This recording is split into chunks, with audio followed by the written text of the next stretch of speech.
Jacket वाल्यांना आमचं म्हणणं आहे, गुलाबी जैकेट वालों, क्या हुआ तेरा वादा, क्या हुआ तेरा वादा?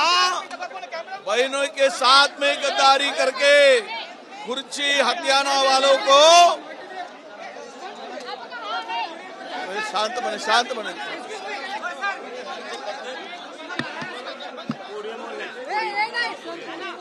या घोषणानी पोडियमवर जाऊ, पोडियमवर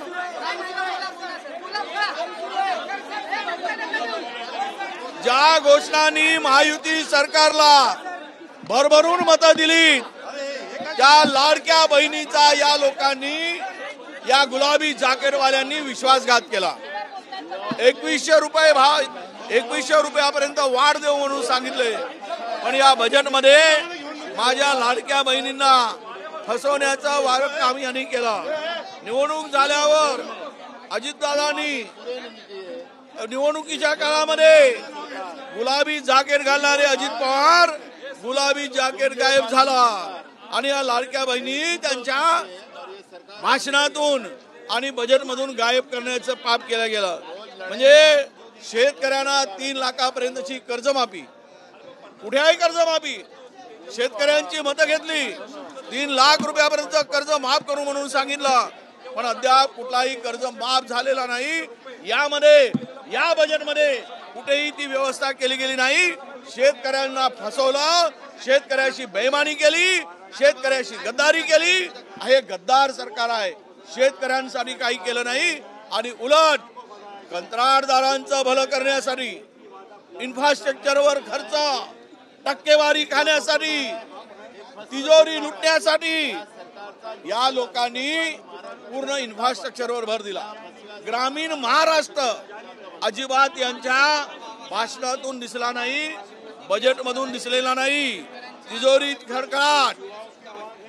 खडखडाट आणि शब्दाचे बुडबुडे, हे या फक्त एवढंच या ठिकाणी दिसतोय। महाराष्ट्राची घोषणाचा सुकाळ आणि निधीचा दुष्काळ, जवळपास 1.25 लाख राजकोषीय तूट आणि 45,000 कोटी रुपये वित्तीय तूट, हे सरकार भीक मागायचं सरकार झाल्यासारखी महाराष्ट्राची गती केली आहे। मी सांगितल्याप्रमाणे सर्वसामान्य जनता, शेतकरी, तरुण, वंचित, आदिवासी, अल्पसंख्याक या सर्वांच्या पदरी निराशा या बजेटमधून दिसलेली आहे। वीज दर कमी करण्याचं प्रॉमिस केलं होतं, त्याचा कुठलाही उल्लेख यामध्ये नाही। छत्रपती शिवरायांचा अरबी समुद्रामध्ये जे काही स्मारक होता त्याचा विसर यांना पडलेला आहे।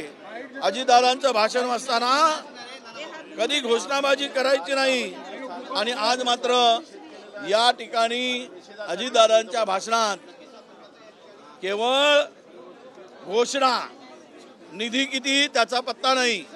हे करू, हे करणार, हे करायचं ठरवलं आहे, अशा पद्धतीनं करणार आणि यासाठी आम्ही निर्णय घेतलाय, हे केवळ शब्दाचे बुडबुडे या ठिकाणी होते। पण त्याला किती निधी देणार, निधीचा कुठल्याही ठिकाणी उल्लेख नव्हता। ज्या घोषणा, नवीन धोरण सरकारने जाहीर केलं त्या ठिकाणी कुठे दिसलेलं नाही।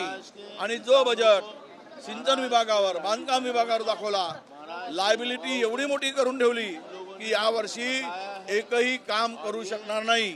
आणि हे बजेट रायगड आणि पुणे, थोडं बहुत मुंबई आणि उरलेलं नागपूर, बाकीच्यांना भोपळा, अशा प्रकारचं हे बजेट आहे। ग्रामीण महाराष्ट्राला पानं पुसणारं तोंडाला आणि इन्फ्रास्ट्रक्चरवर भर देऊन टक्केवारी कमवणारा हा अर्थसंकल्प आहे, असा आमचा स्पष्ट आरोप आहे।